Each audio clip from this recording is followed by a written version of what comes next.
कर्जतमध्ये मिसळ कुठे चांगली मिळते हा प्रश्न आला की एकच उत्तर, भाई शिंदेंची मिसळ. झणझणीत मसाला, अस्सल घरगुती चव आणि प्रत्येक घासात वाह असं म्हणायला लावणारा स्वाद. शिंदेंची मिसळ म्हणजे चवीची खरी ओळख. कर्जतला आलात आणि भाई शिंदेंची मिसळ खाल्ली नाही तर तुम्ही मिसळची खरी चव अजून चाखलेलीच नाही. तर आजच या, कर्जतची मिसळ म्हणजे भाई शिंदेंची मिसळ. अधिक माहितीसाठी संपर्क 9067208163. धर्मवीर छत्रपती संभाजी यांच्या चरणी नतमस्तक होऊन आपल्या नवी मुंबईमधील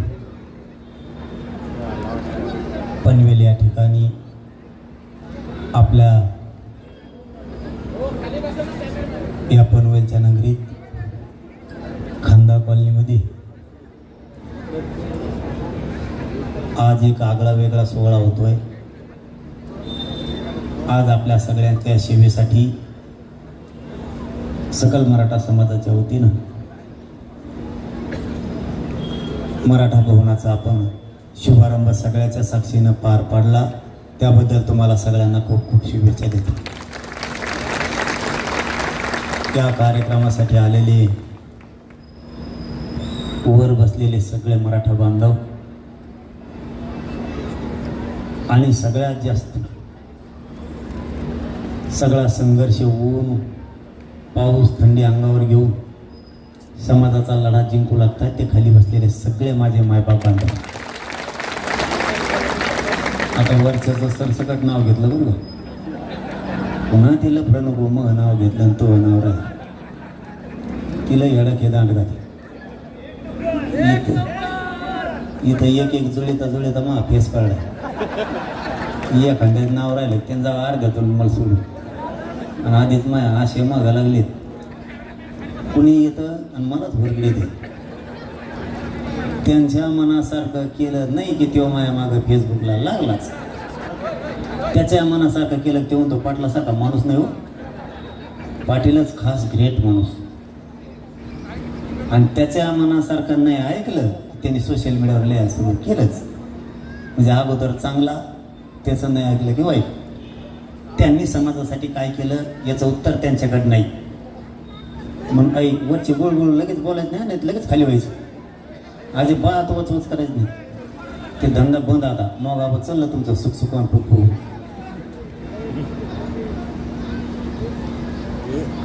जाऊन द्या, त्याला उभं राहायची सवय. जत्रा नाही का आता निवडणुकीची.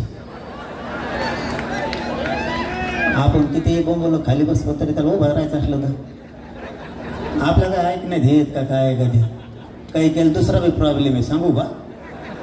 त्याच्यामुळे काही काही उभं राहतात राहून द्या. काय करत तुम्हाला आपली गरीबाची आणि आपली एकजूट व्हायचे वा.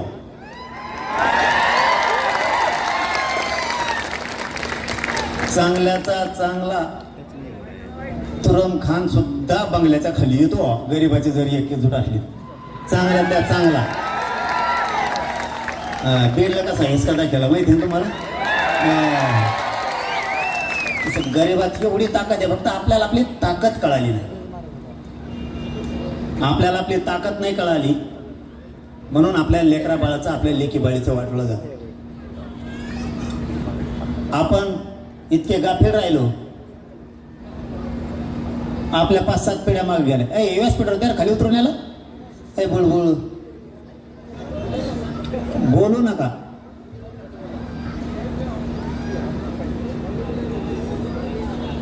बाकीचे सगळे सतर्क राहिले, सावध राहिले.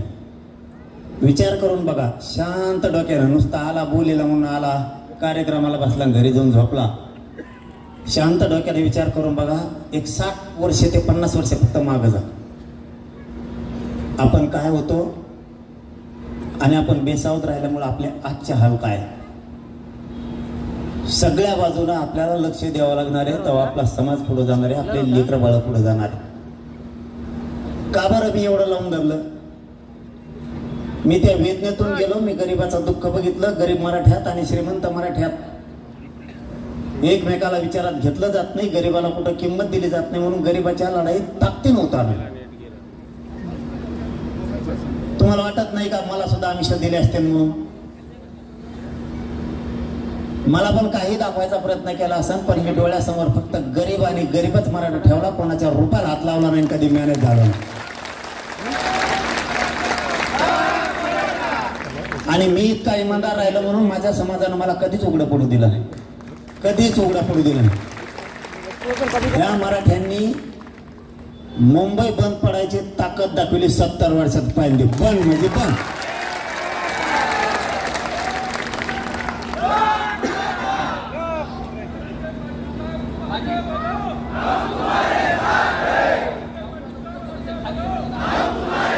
खाली आल्यावर बघू जाऊ काय असं त्याला काय जाऊ.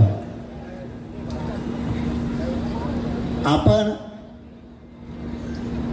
आपली शक्ती दाखवली म्हणून आपल्या गरिबाला न्याय मिळायला लागला, हे कोणी विसरू नका.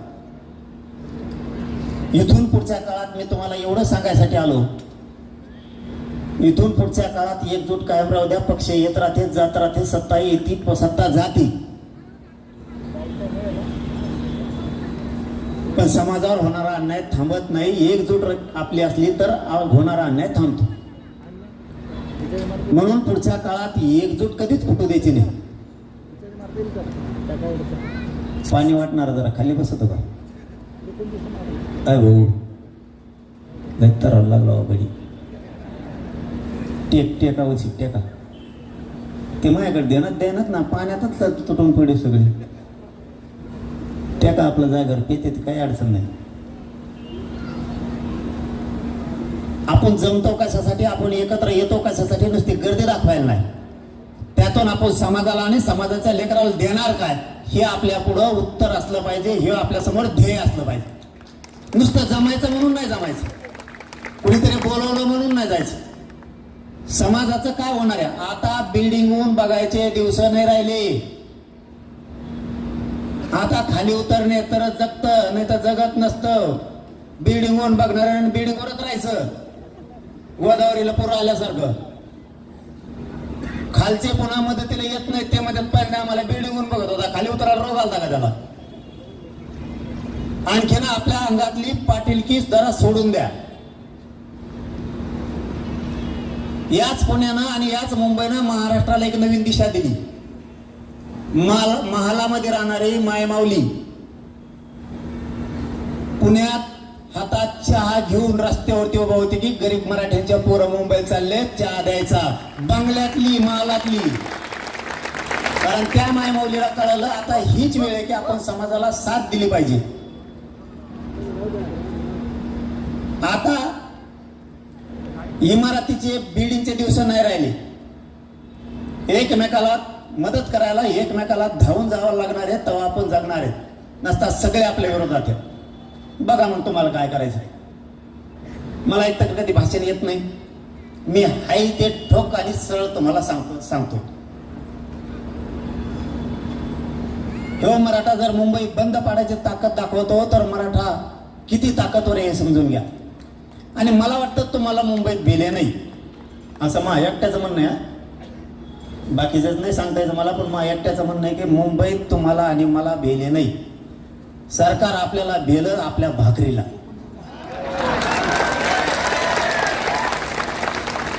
पाहिलं दिसते नाही, उपाशी मारलं, पाणी दिलं नाही, गाड्यावाले बे मासे धरायला लावले, मेलेन पोर उपाशी.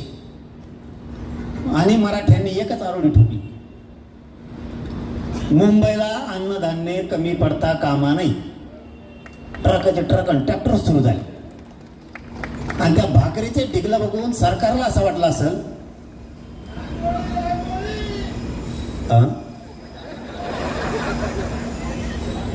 सोपं नाही भाऊ. मग मला माहिती आहे मी यांना कसं सांभाळायचं. लय अवघड होते. लोक म्हणायचे मुंबईला नेल्यावर काही करते. म्हणलं मी मराठ्याच्या पुढं नाही, मराठी माया पुढं नाही, शांततेत जाणार, शांततेत वापस येणार. कारण प्रत्येकाला वाटायचं हे लय बेकार लोक आहेत, एकदा मुंबईत गेले किंवा पुण्यात गेले कार्यक्रमच करून मागे येते. आणि आम्हाला असंच फुगिलंय कोणी बी. मराठी कार्यक्रम करते तू पाटील हे हा म्हणलं घेऊन घातला गोटा. घेणं नाही देणं नाही, आपला इतका वापर केला लोकांनी. आपण संयमाने सुद्धा आपला समाज आणि समाजाचे लेकर बाळ लेकी बाळी मोठे करू शकतो. गोटा घ्यायचा आम्हाला घेऊ ना कवा बी.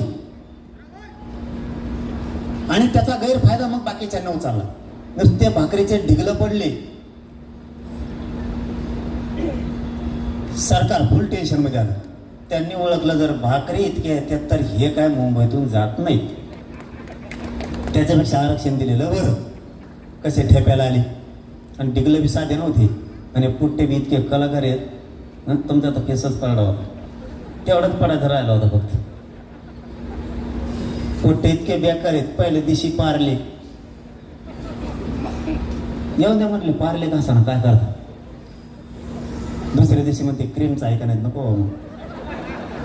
इतके मोठे कलाकार आहे अख्खी मुंबई एडी. मला पहिल्यांदा माहीत झालं होतं ते नसतं का बॅरिकेड रोडला लावायचं, ते पळवतं म्हणून. ते मोठ्याला अधिकारी यायचे आणि ते म्हणायचे पाटील ते तेवढे एकदा पोराय सांगा, ते आमच्या बॅरिकेडवर बसत पळत येत. म्हणलं बॅरिकेड कसं काय पळत मग साहेब, मला माहितच नाही त्याला चाक आहेत म्हणून. हे सोपे नाही, काय करतील.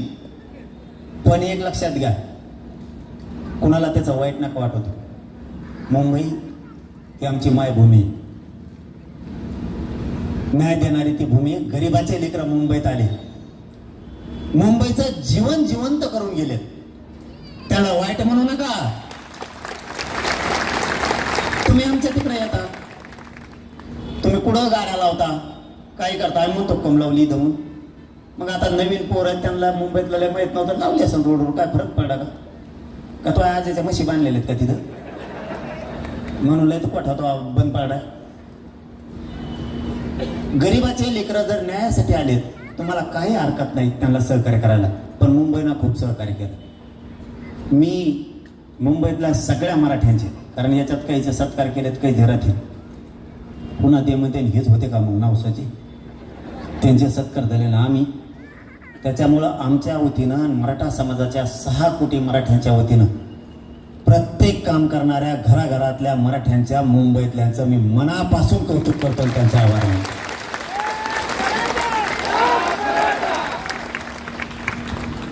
आपण खूप हे ताकदीनं लढाई लढलो आणि जिंकली सुद्धा. तुमच्या कार्यालयाच्या माध्यमातून गोरगरिबाचे प्रश्न सुटतील. तुम्हाला जिथपर्यंत सुटते तिथपर्यंत सोडा, नाही सुटले काही तर मला पण सांगा. मला जितकी तुम्हाला साथ देता येईल, जितके सोडवता येते तितके मी ताकदीनं तुमच्या पाठीशी उभा राहून गरीब मराठ्यांसाठी मदत केली. आणि असं काय म्हणू नका, लोक म्हणते का मुंबईत मराठी नाही तर हे कोण येते, हे एका कॉलनीचं जर एवढं गावाळे अख्ख्या मुंबईच्या गोळा गेलं तर मुंबईत बंद पडते का तुमच्यातच. नुसतं एक दिवस म्हणायचं मराठ्यांनी फक्त आझाद मैदान बघायला जायचं बा, सगळ्या काम बंद, ड्युटी फुटी काही नाही. आपण आपल्या तैला मागं गाडीवर बसायचं आणि आझाद मैदान जायचं. तुम्हीच मुंबई बंद पडिताना आम्हाला हे सुद्धा गरज नाही. आपलं अस्तित्व जिवंत ठेवण्यासाठी बाहेर पडावं लागतं आणि ते कधी काही शिकत जा. आपल्यातले मतभेद सोडा, वाद करू नका. आपल्याला वडा ताड्या काही म्हणतो बरं का मी, तुम्ही नाही. काही दुकानं बंद पडल्यामुळे माझ्या असे महाग लागले ते म्हणतात येणे आमचं दुकान बंद केलं सगळं. फाळकं नाही का, याची वर्गण घे त्याची वर्गण घे, त्यातून फाळकं हानी हो, फाळके भुळके चट बंद करून टाकले. किती दिवस. एकदा आपल्याला सगळ्यांना मिळून विचार करावा लागेल की गरीब मराठा समाजात बळ वाढलं पाहिजे, त्याचे लेकरं बाळ सुधारले पाहिजेत, याच्यासाठी आपण पुरी ताकद लावू. आता एक गोष्ट आपण केली, गडबड आहे तुम्हाला बोलू का मग थोडा टाइम का जायचंय.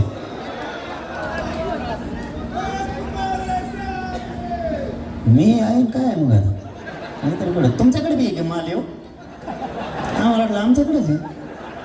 9 वाजले, आमच्याकडे 9च्या पुढं असते थोडी, इतक्या लवकर नसतं आमचं.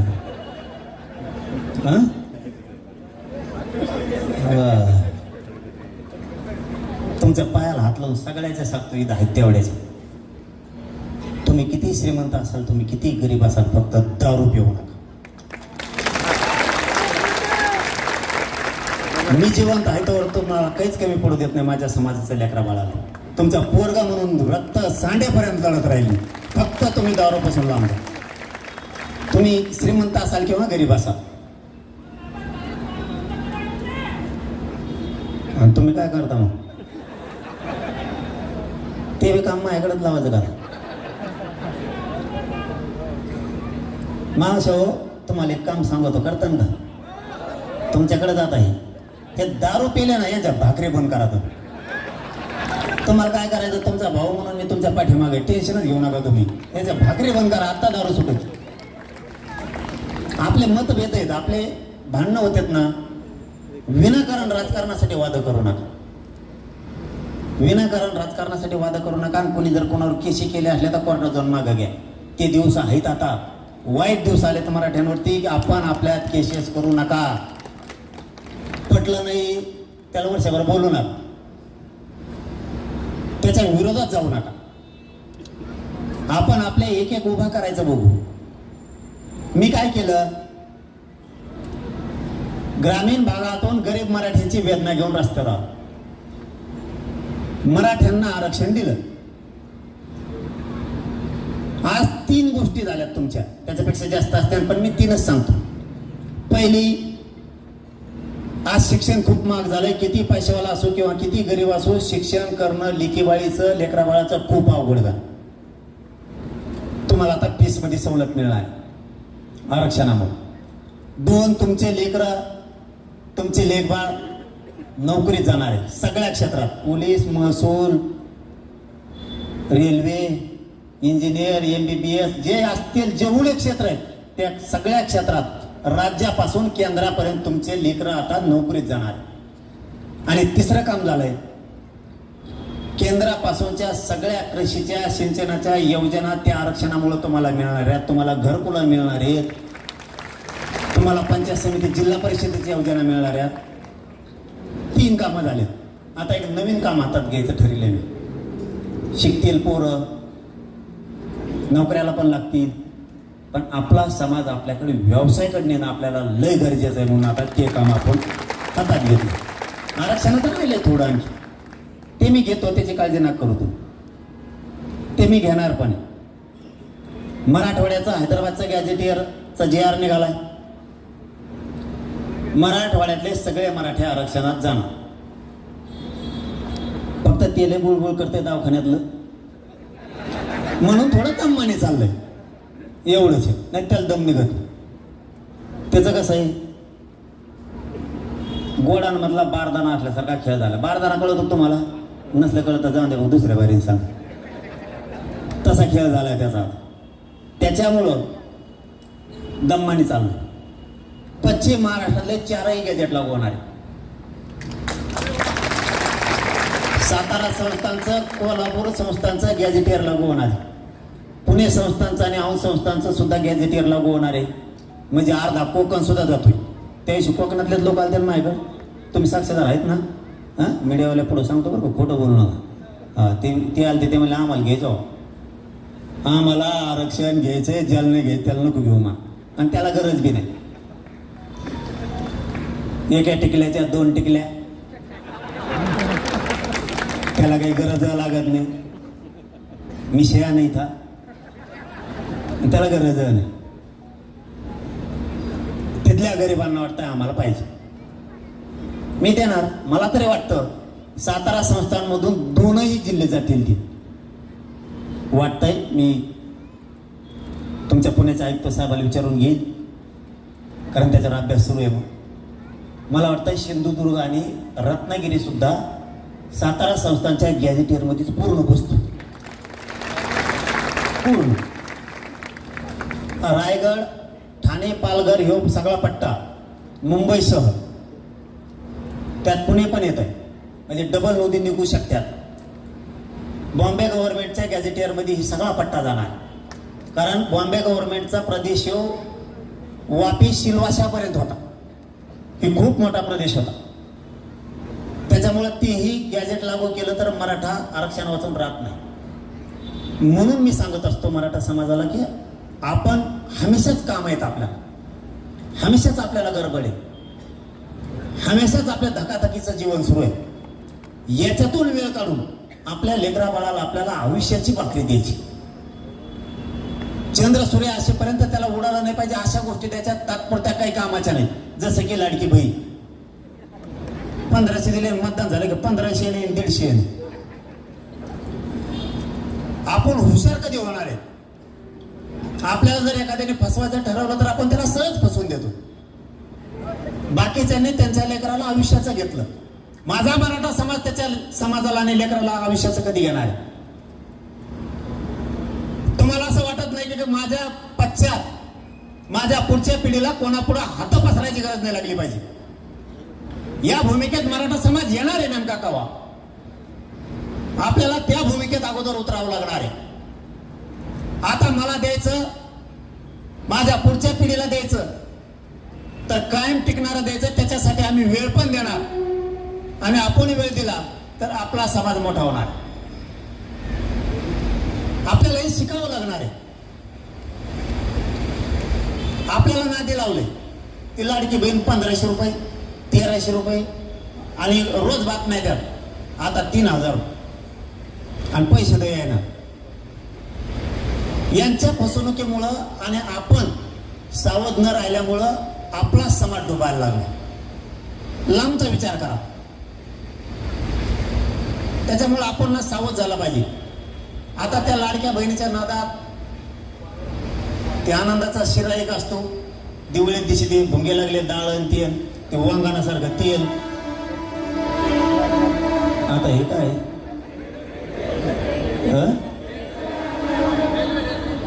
इकडं ओरडत आणि इकडं ओरडत.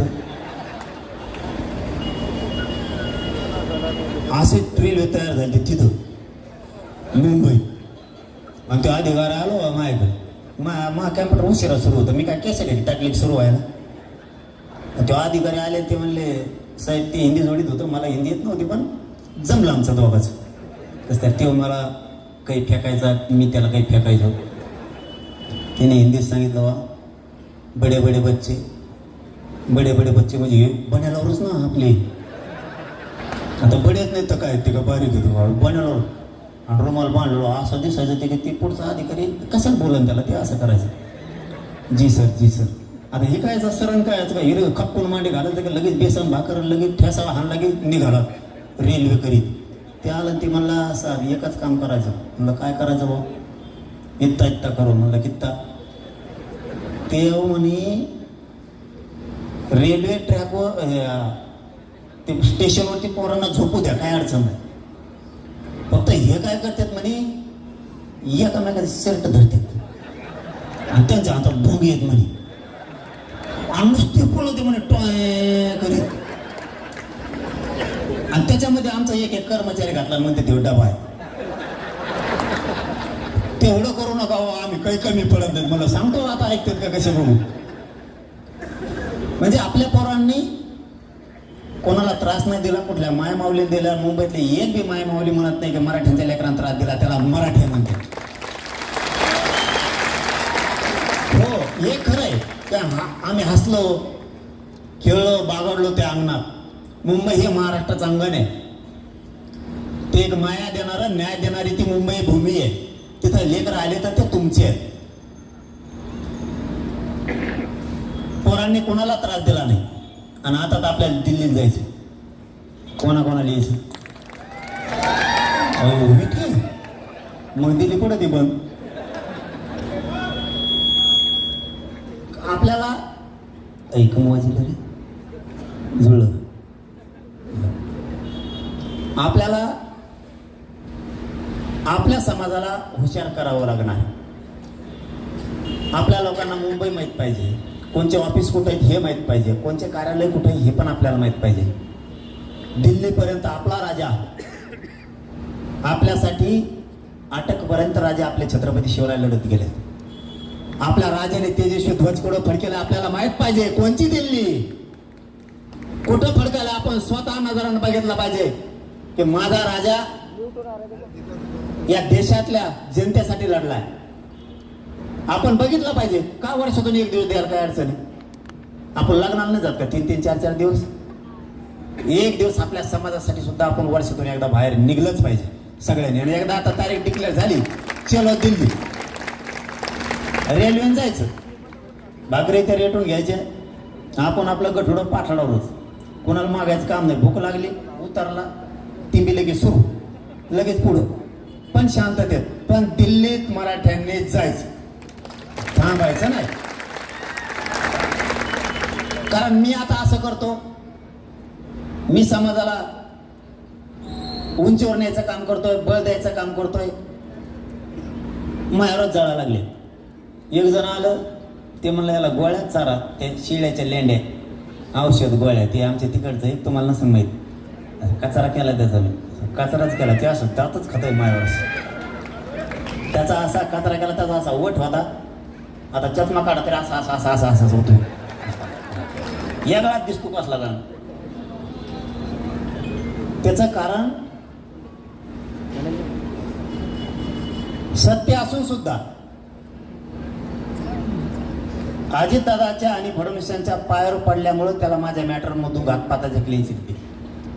पण मी खंबीर आहे, त्याला पण माहिती आहे मी काय चीज. मी एवढा सोपा नाही आहे, त्यांना चांगला माहिती आहे नमुना कसा आहे. तुम्हाला बारीक दिसतो म्हणजे मला काय कुस्त्या खेळायचं, हमाली करायची, पण त्यांचे जिरायला मी एकटा पक्का आहे. त्यांनी माझा घातपात करायला ठरला. आता माणूस कधी काम करतो असलं, समोरचा समाज रेटला नाही किंवा समोरचा माणूस रेटला नाही तर असले चाळे करतो. याला गोळ्या घालन, त्याला औषध घालन. आता औषध घालायला आणि गोळ्या घालायला मिली सुईचा होईल. तो ह्या नेटवर्कात तिथं पूर्वी कसं बैरजी नाईक अगोदरच सगळं बघून यायचं आणि छापा टाकायचे. छत्रपती शिवराय रातचीच आमुच्या दिवशीच धिंगाणा सगळा.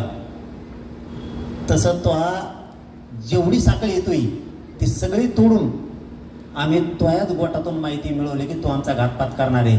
तो हा सगळा कोथळाच बाहेर काढला सिस्टीमचा, त्याच्या पुऱ्या सिस्टीमचा कोथळाच बाहेर काढला. कारण हे 25 ते 30 वर्षाचे पहिल्यांदा घडलेलं आहे. त्यांनी जर काही केलं तर कोणाला माहीत होत नव्हतं, पुढं काय करायचं हे पण माहीत होत नव्हतं. पहिली वेळ हे व्हायच्या अगोदर माहीत झालं. बरं मी काय केलं असं, गरिबाच्या लेकरासाठी मी लढतो, तर मला मारायला निघणार. गरिबाच्या समाजाचे लेकरं लेकीबाळी मोठ्या झाल्या पाहिजे म्हणून रात्रंदिवस मी झुंजतोय. तुम्ही आम्हाला मारायला निघणार? आम्ही मराठी एवढे सोपे आहे का? त्याच दिवशी तेव्हा मला नार्को टेस्ट करायचे म्हणलं, एकदम बेस्ट झाला. आता लगेच रेडी. मी सगळ्यात अगोदर अर्ज केला, इमानदारीने सांगतो तुमच्या साक्षीनं, सगळ्यात अगोदर मी अर्ज केला की नार्को टेस्टला मी तयार आहे. दुसरा अर्ज केला, मला तुमचं पोलीस संरक्षण नको आहे का आपल्या संग एक बी. कारण मैदान मोकळं पाहिजे ना, त्याला गाडी अंगावर घालायची माया, परत त्याला माणसं मारायला पाहिजेत, मला हाणायला आले पाहिजेत. मैदान मोकळं, मी एकटा गाडीत फिरतो. 2-3 पोर आहेत आणि मी आहे. तुला जवळ यायचं तवा येईल. तुमचं 5 जणांचं काय मिस्टेक आहे रे? होय 5 जण काय भागलं काय? कुणी बी प्रमाणपत्र निघाले तुमचे? नाही तर गप्प तरी बसा. इथं ऐकू येते मला तुमचा 5 जणांचा आरडा. इतक्या जणांना 5 जण रेड ना तुम्ही, फक्त शांत. आवाज यायला लागला तिथून इकडं. ही मोकळी मी स्वतः केली. एक तर मी क्षेत्रीय मराठा आहे, खानदानी शहा मोकळे आवला दे, मी भेट नाही कोणाला. खेटायचं ना, समोरासमोर खेटू चाल, मी मोकळा आहे. पोलीस सगळे नाकारले. मला तर काल परवा अशी माहिती मिळाली, मी इकडे आल्यावर मी अर्ज केला, मला पोलीस नको तुमचा एक पण. जालन्याच्या आमच्या SP न आणि देवेंद्र फडणवीसनी सगळे पोलीस माघारी बोलवले. जाऊ काय तत्परता आहे. मी तर अर्ज स्वतःहून दिलाय, मला गरजच नाहीये, पण माघारी सुद्धा बोलवले. होती की मोकळं रान. माझं देवेंद्र फडणवीसला आणि जालन्याच्या SP ला म्हणणार, त्या 3 आरोपी आहेत ते घातपात करणार. ज्यांनी ते कट धनंजय मुंडेला धरून रचला ते 3 आहेत. त्यांनी कबुली दिली. धनंजय मुंडेने जरांगे पाटलाच्या घातपाताची 2.5 कोटीला सुपारी दिली होती हे त्यांनी कबूल केलं. मग तुम्ही जालन्याचा SP गृह मंत्रालयाला अर्ज करून त्याला अटक का करत नाही आणि चौकशीला का बोलत नाही? फडणवीस साहेब मनोज जरांगे बोलला तर मग हटत नाही. तुम्हाला सांगतो याचे पडसाद वाईट होणार आहेत. तुम्ही जर त्याला चौकशीला घेतला नाही तर हे पडसाद खूप उमटणार आहेत एक ना एक दिवस. जर त्या आरोपीने सांगितलंय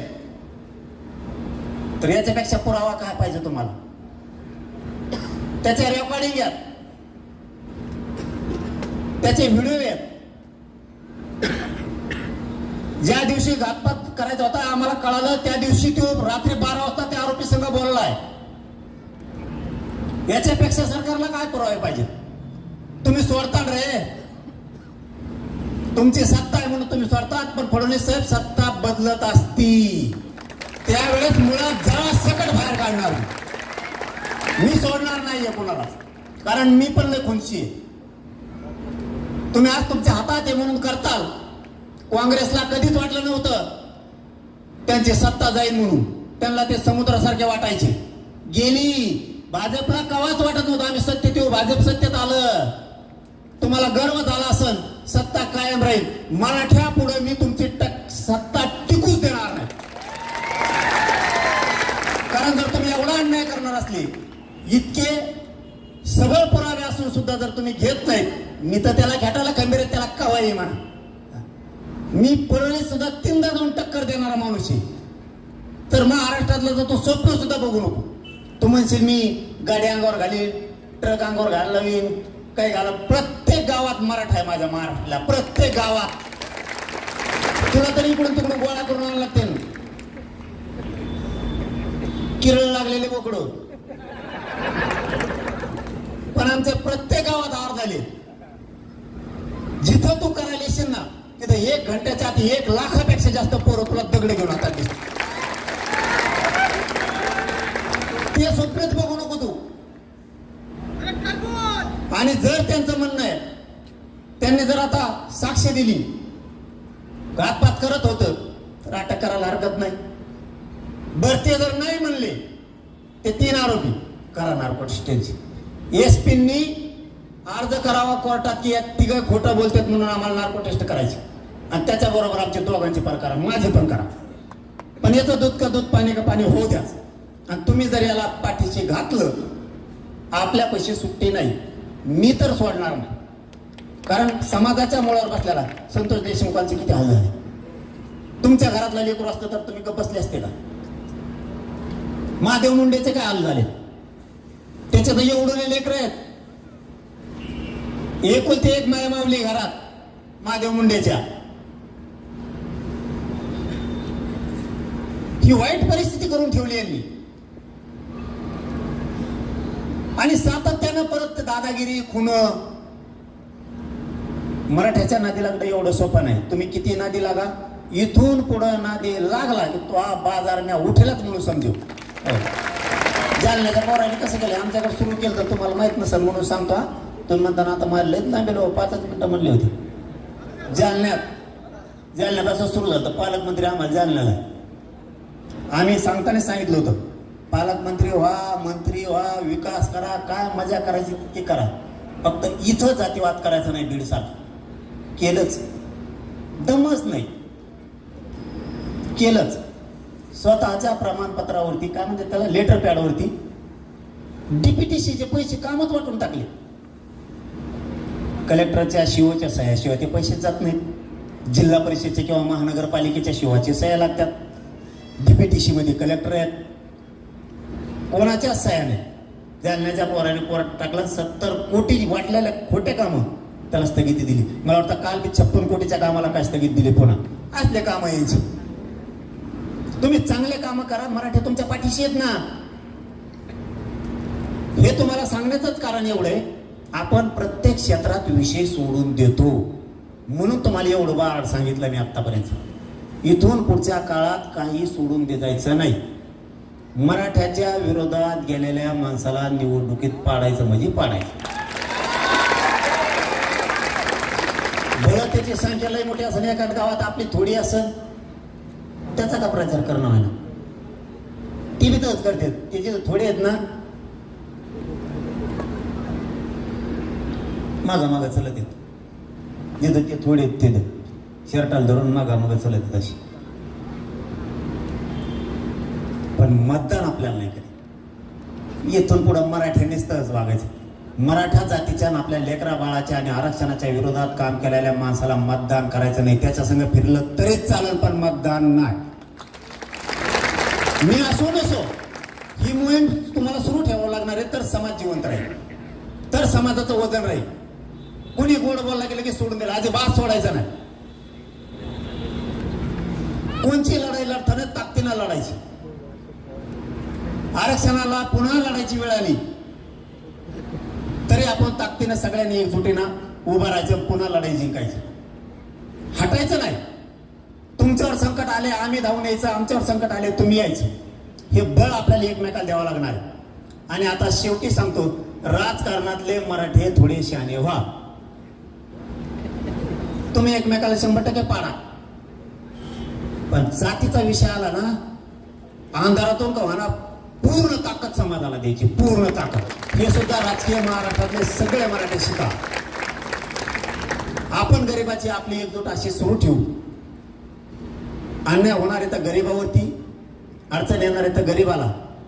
त्यामुळे शहरातला असो किंवा ग्रामीण भागातला असो, दोन्ही मराठी आता एकत्र पाहिजेत. तुम्ही तुमचं धकाधकीचं जीवन जगता इथे.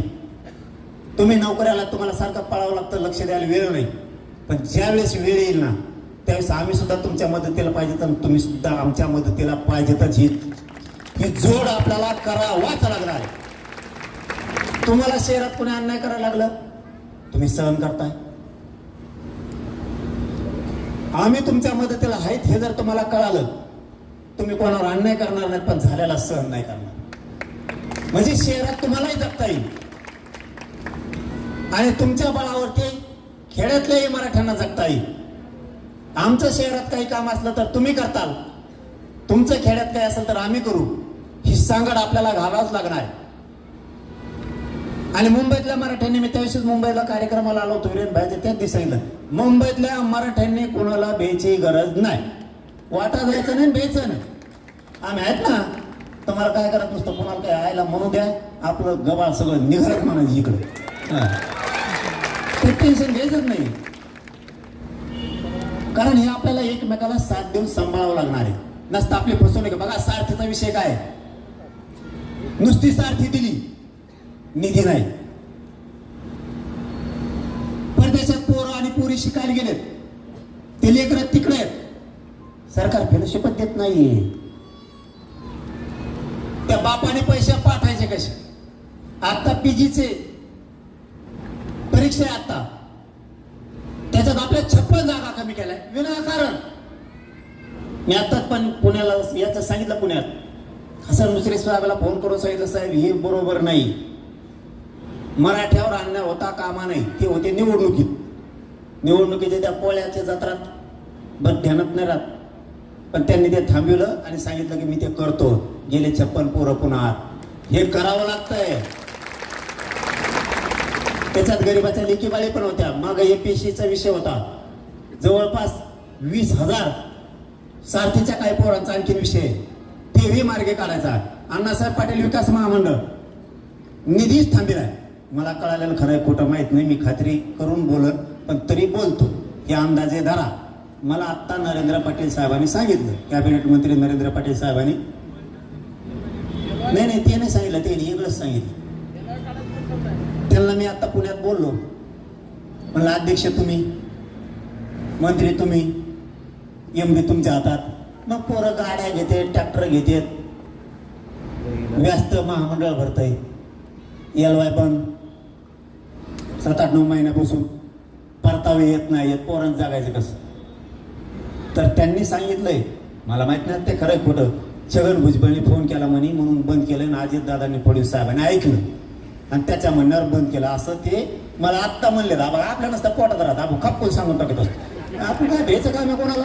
आणि ते खरं निघालं की मग फडणवीस साहेबाकडे आणि अजितदादाकडे मी बघतो, फक्त ते खरं निघावं मग बघतो मी समाज. हे बघा, माझं भाजपचं किंवा त्या शिवसेनेचं, राष्ट्रवादीचं, काँग्रेसचं, बेसरामाचं मग त्यांचं काय वैर नाही, दुश्मनी नाही, किंवा त्या फडणवीस साहेबाचा मागा बांधाला बांध नाही, त्याने काय एखाद्या बार आमची मसाड चोरून नेली नाही, किंवा काय कांद्याचा पोतं एखादं नेलं नाही, छगन भुजबळला दिला हवा त्यांनी बटाट्याचं पोतं नेऊन, असं काही झालेलं नाही. आमचं आणि त्यांचं काय बांधाला बांध नाही, काय नाही.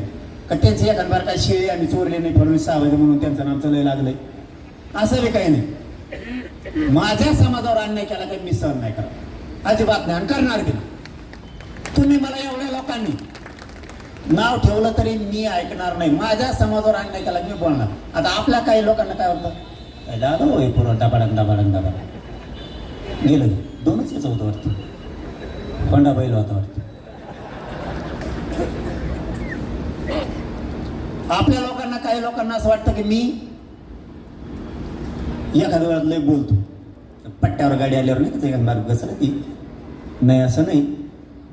पण मग मला एक उत्तर द्या ना, इथं बसलेल्या माझ्या माय मावल्यासह सगळ्या मायबाप मराठ्यांनी मला उत्तर द्या. मी एखाद्या बार घोड्या लावतो म्हणून काही ना वाईट वाटतं. आता मला तुम्हीच उत्तर द्या. मी बोलायचं बंद करतो उद्यापासून, एक बी कोणाला घोडा लावणार नाही, पण उत्तर द्या. तुम्ही इथं बसलेले तुमच्या बापाला किंवा तुमच्या पोराला जर चौकात एखाद्याने चापट मारले तर तुम्ही गप बसणार का? मग मी या समाजाला मायबाप मानलेला. माझ्या समाजाचा कोणी अपमान केला आणि त्याचा आरक्षणाविषयी त्याला आड होती चलत मी कच घोडे म्हणून लावून मग तळपायचा मस्तकाला जाते की माझ्या लेकरा बाळांचे किती हाल आहेत. तुम्ही नोकऱ्याला आहात, तुम्ही इथं कंपन्यात कामाला आहेत, पोटाला चिमटा घेऊन 1-1 रुपया मागं टाकून लेखी बाळीला पोराला आणि पुरीला शिकवलंय तुम्ही. ती जर नोकरीला लागले तुमच्या स्वप्नाची राखरांगोळी होती आणि तुमचं स्वप्न पूर्ण करायसाठी मी ताकदीनं लढतोय म्हणून तसं बोलतो. यांनी नाही ऐकलं. तुम्ही रात्रंदिवस राबता म्हणजे का तुमच्याकडे पैसा लय झाला म्हणून नाही. इथं बसलेले एकालाही वाटणार नाही आमच्या वाट्याला जे कष्ट आलं ते माझ्या लेकी बाळीच्या वाट्याला येऊ नये किंवा माझ्या लेकरा बाळाच्या वाट्याला येऊ नये, हे प्रत्येक आई बापाला वाटतं.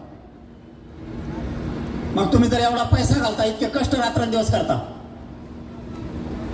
प्रत्येकाला वाटतं माझी लेक अधिकारी झाली पाहिजे, माझं पोरगी अधिकारी झाली पाहिजे, आणि ते स्वप्नच पूर्ण नाही झालं तर तुमच्या लेकराच्या वाट्याला सुद्धा विश्वभर दारिद्र्य येते. म्हणून आपण इतकं लावून धरलंय. समाजाच्या तुमच्या मनातलं स्वप्न तुमच्या लेकरा बाळाचा पूर्ण करण्यासाठी मी रक्त जाळतो. आता मी इतक्या वेळ उभा राहिलो ना, मला आता 10 मिनिटं खाली नाही बसता येणार, आणि खाली बसलो तर मला उठता येत नाही. आजही काय नाही राहिलं माझ्या अंगात बघाय. तुम्हाला डायरेक्ट हाडकं दिसते सगळ्या. माझ्या हाडकाला डायरेक्ट शिराच्या टाकल्या. सलाईन लावायचं मला ना, सलाईन सुद्धा डॉक्टर लावू शकत नाही, फक्त या समाजासाठी. मरण तर कसं येतं हो, ऍक्सिडेंट होतो, अटॅक येतो, माणूस कसाही मरतो. पण ज्या समाजात मी जन्म घेतला ना, या समाजाला मला खाली मान घालून वागू द्यायचं नाही, याला उंचीवरच नाही. मी नाही विचार करत, रात दिवस फिरतो.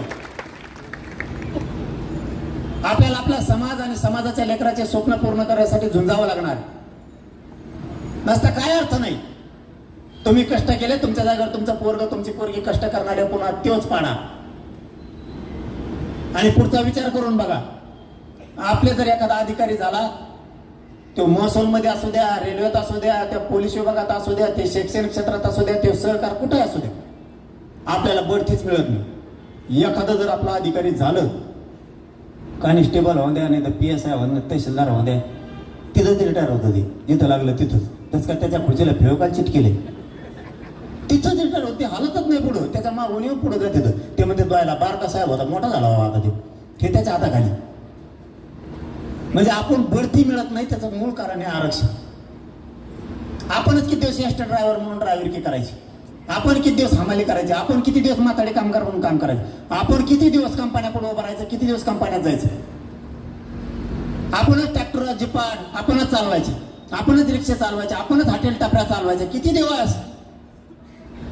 कधी स्वप्न बघायचंच नाही की आपल्या लेकरांना आपल्याला उंचीवरती न्यायचं. आपण जे काम केलं ते आपण पोरांनी आपल्या केलं नाही पाहिजे. आपलं पोरग सुद्धा लाल दिव्याच्या गाडीत बसूनच आलं पाहिजे. आपलं सुद्धा कुळाची शान वाढली पाहिजे. आपण कॉलर टाईट करून रस्त्यानं चाललं पाहिजे. माझं पोरग माझी पोरगी IPS दर्जाची अधिकारी झाली, हे स्वप्न आपण बघितलं पाहिजे ना. का आपण नुसतं असंच कष्ट करायचं आणि मरायचं, शेतात रात्रंदिवस राबायचं आणि मरायचं. स्वप्न आमच्या बापाने बघायचेच नाही. आम्ही हातगाड्या थानायच्या, आम्ही टायर थानायचे, ऊसच तोडायचे, ट्रकवर ड्रायव्हर आम्हीच, ट्रॅक्टरवर पण आम्हीच. काय एखाद्या कंडक्टरला एखाद्या एसटीच्या ड्रायव्हरला वाटत नाही माझं पोरग माझी पोरगी अधिकारी व्हावं म्हणून. आपले सुद्धा स्वप्न असले पाहिजेत आणि त्याच्यासाठी आपण ताकदीने एकजूट सगळेजण असलं पाहिजे. समाज प्रगतीकडे जाणार नाही तुमच्या माझ्या चुकीमुळे, लक्षात ठेवा. हे बघा, मला हजारो करोड रुपये दिले असते यांनी. हे सरकार इतकं चाबऱ्या धावण्याचे येते, हे चालतं जातं घुंबी ते कोणाला बी. मला तर चौथी पासच म्हणते ती, सगळ्याच्या मुंडक्यावर पाय दिला नाही. चौथी नापास नापास, तुम्हाला वाकी लागले सगळ्याला. आणि मग काय करायचं, चौथी असून 5 दिवस तुला काय घेणे. आमच्यात बी काही केले अभ्यास घे, मनात मागा लागत येते, सरकारच्या मागा लागत सोडून. ट्रक भरून गोवानी भरून पुस्तक आहेत त्यांचं, नुसते वचाचे कवर पुस्तक, कवर वाचतो कवर नाही कोणाला नाही. आणि एक मागणी मान्य व्हायला, एक व्हायला बोलायला गेलं माया मागा लागत. कुणी बी मी नाही उत्तर देणार तुम्हाला, काय माया मागा लागायचं लागा, मी मराठ्याला उत्तर देणार नाही. आपल्या ज्ञानाचा उपयोग झाला पाहिजे. मी माझ्या समाजासाठी मला जसं लढता येईल तसं लढलो, पण तुमच्या पदरात 58 लाख नोंदी टाकल्यामध्ये 3 करोड मराठा आरक्षणात घातलं. हे लहान आकडा नाहीये. सरकारला विचारलं होतं मी त्यावेळेस, मला खरं सांगा म्हणलं, नोंदी सापडल्यात किती. त्यावेळेस मुख्यमंत्री एकनाथ शिंदे साहेब होते.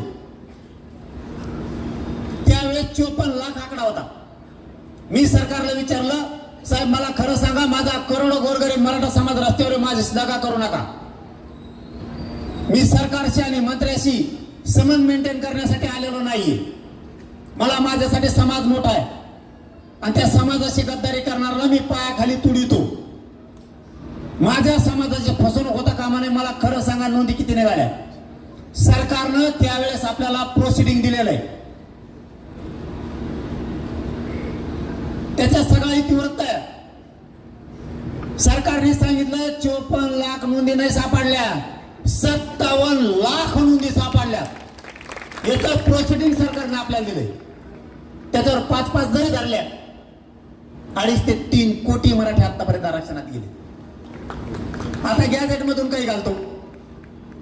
मी तर मोगाशी सांगितलं, शिवेंद्रराजे साहेबाला, मंत्री महोदय साहेबाला सांगितलं आणि शंभूराजे देसाई साहेबाला सुद्धा सांगितलंय. तुम्हाला वाटेल मराठवाड्याचं दिलंय, मी मराठवाडा, पश्चिम महाराष्ट्र, विदर्भ, खानदेश, कोकण असं करत बसत नसतो. मला पश्चिम महाराष्ट्रातल्या मराठ्यांचं सुद्धा गॅजेटियरची GR पाहिजे. त्यांनी सांगितलंय, ही मागची निवडणूक होती तेव्हा सांगितलं होतं, ही झाली की आम्ही पश्चिम महाराष्ट्र सुद्धा GR काढतो. कारण मी सरकारचा नाही झालो तर मी माझ्या समाजाचा राहिलो म्हणून त्यांना काम करावं लागतं. नसतं मला हजारो करोड रुपये दिले असते, काय माहित झालं असतं तुम्हाला. घेऊन सटकून गेलेलं ईद आजकाल वर्गणी गेले, त्याच्यातून फाळकी आणतात तर एवढ्या मोठ्या नोटा कोण सोडीत. समाजाच्या लेकराचं रक्त ऐकून मोठी होणारे अवलाद माही नाही, कारण मी क्षेत्रीय शिवाय नको आहे. मला असाच उपाशी मरण पण समाजाला कधीच विकणार नाही. आणि तुम्ही सुद्धा 1-1 घंटा 1.5 घंटा मी बोलतोय ना, माझ्या जागा दुसरा असताना म्हणले असते जाऊन दे, चल घरी जायला सकाळून कवायचं बडबड करतोय. एक बी उठा नाही याच्यातलं, एक सुद्धा. हे माझ्या समाजाचं मी केलेलं इमानदारीचं मला मिळालेलं फळ.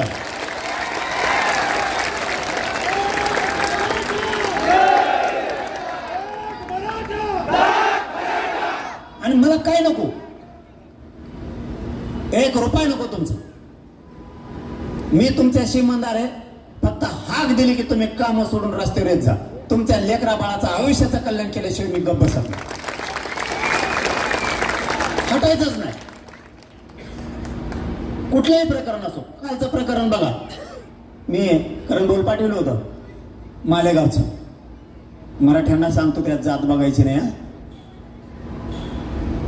लेखबाळ तिला जात कळायच्या अगोदर मारलं गेलं. ते मालेगावच्या 3 वर्षाच्या मुलीवरती बलात्कार करून इतकं भयंकर हत्याकांड झालं ते की तिला चेहरा सुद्धा राहिला नव्हता. इतके मोठमोठे चिरे डोक्यात घातले होते.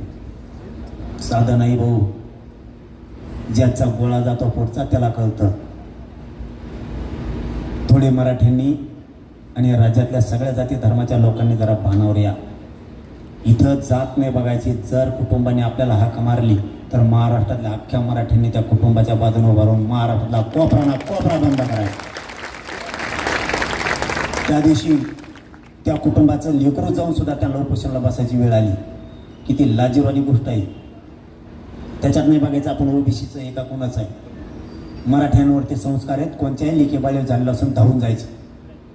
त्या कुटुंबाला उपोषणाला बसावं लागलं साहेब. त्या दिवशी मी दादा भुसे साहेब, मंत्री महोदय साहेबांना फोन लावला. गिरीश महाजन साहेबाला लावला. त्यांचं मग पटत नाही तरी लावला. आमचं दोघाचं वाकलेलं आहे. आमचं जमतच नाही. 7-8 दिवसातच त्याचं आमचं बिघडतं, लगेच वाकतो. आमचा असा एक खेळ आहे ते याच्यावनी जाऊन दे नको आता. नाही तर उगा ते मग आपलं तसंच असतं. त्यांना म्हणलं साहेब ते बघा लेकीबाळीचा विषय. मी जर कुटुंबाला भेट द्यायला आलो रे बाबा, जर कुटुंबात तिथं जर महाराष्ट्रात बंदची हाक झाली तर महाराष्ट्रात एक बी मंत्री रस्त्यावर येऊन देणार नाही. गोट्याने झाली नाही काय. मग त्यांच्या दोघांची बैठक झाली वाटतं, मंत्री महोदय गिरीश महाजन साहेबाची आणि दादा भुसे साहेबाची. त्यांनी त्या कुटुंबाला लिहून दिलं की आम्ही उज्ज्वल निकम साहेबाची नियुक्ती लगेच करतोय, सेपरेट बेंच देतोय, फास्ट ट्रॅक कोर्टामध्ये ते केस चालवतोय. 4 मागण्यापैकी 3 तातडीनं त्यांनी त्या दिवशी मान्य केल्या आणि उपोषण सोडलं. ही मराठ्यांचा दबदबा सुद्धा कामाला गरिबाचा येतो. म्हणून एकजूट राजा काय फरक नाही पडत. थोडं उशिरा जेवायला मिळालं. आज कसं काय बसले तुम्ही इतकी तुडुंब गल्ली भरली. उशिरा भाकर मिळालं काय मरायला लागले का. मी उपोषी तुम्ही उपोषी. मी आता पाठपोत बोलणार आहे. काय म्हणणं तुमचं. आपण वेळ द्यायचं शिकायचं. आपण एकमेकाला ज्ञान द्यायचं, एकमेकाकडून घ्यायचं आणि ते समाजासाठी द्यायचं. समाजाचं लेकरं मोठं करण्यासाठी करायचं.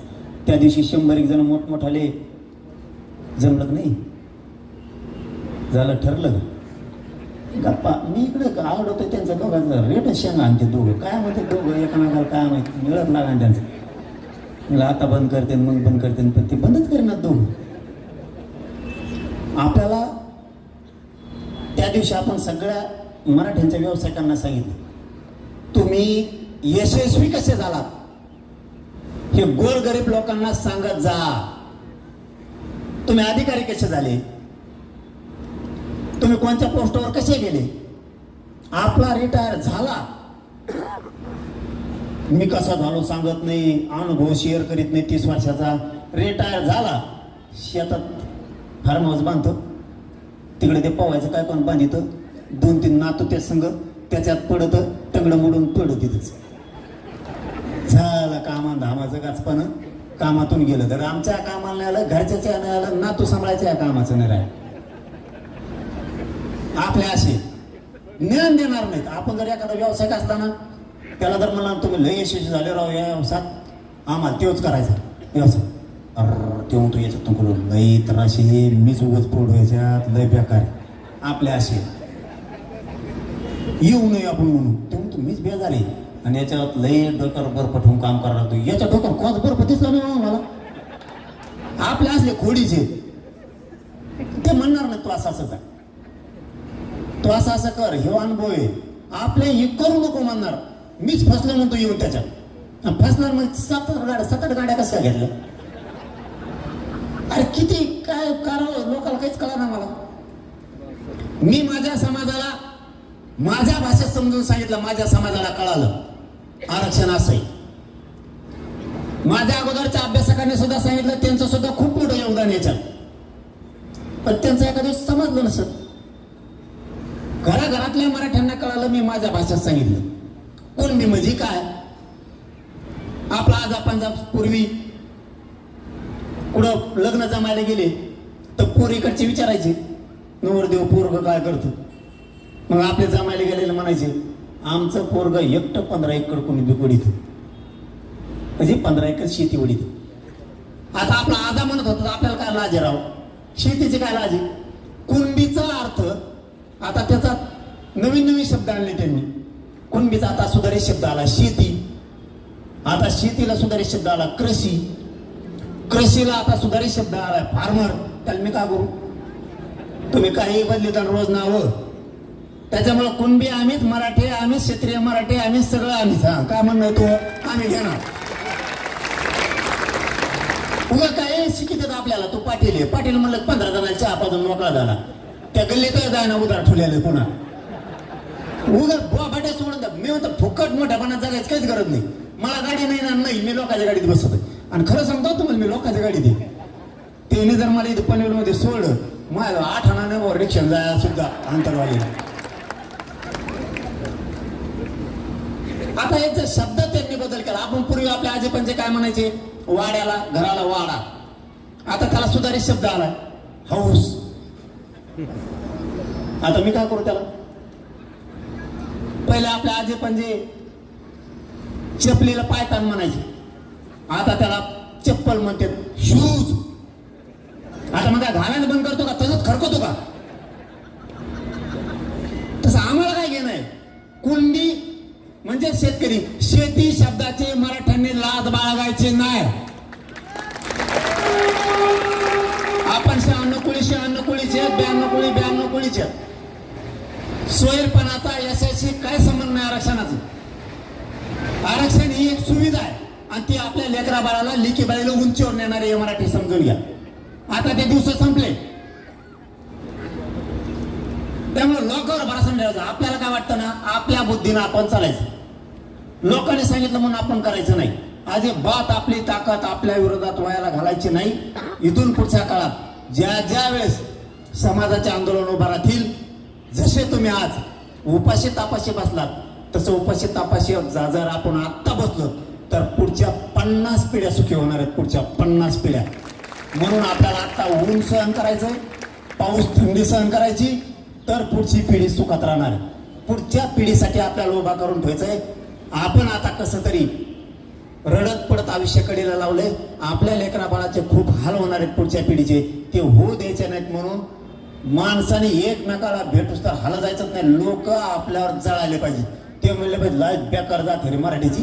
5 घंटे झाले तिकडेच बसून येत, 7 घंटे झाले तरी रोड असे जळाले पाहिजेत लोक.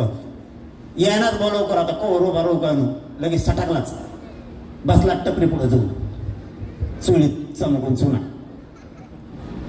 आपण वेळ द्यायचा शिकायचं. तुमच्या पायात हात लावून सांगतो, समाज उंचीवर न्यायचा ही तुमची आणि माझी जबाबदारी. ही विनंती करायला मी तुम्हाला आलोय. तुम्हाला पनवेलकराला खरंच एवढ्या ताकदीनं तुम्ही जमलात. मराठा भवनाचं तुम्ही चांगलं बांधकाम केलंय. समाजाच्या हिताचं काम त्याच्यातून होईल. तुमच्या सगळ्या टीमचं महाराष्ट्रातल्या 6 कोटी मराठ्यांच्या वतीनं खूप खूप कौतुक करतो आणि तुम्हाला शुभेच्छा देतो आणि थांबतो. सगळ्यांना धन्यवाद. जय शिवराय. तुमच्या जाहिरातीसाठी एक संधी मोठ्या प्रेक्षकांपर्यंत पोहोचवा. व्यवसाय असो किंवा इव्हेंट, विकासनामा सोबत जाहिरात करा. स्क्रीनवरील नंबरवर आजच संपर्क करा.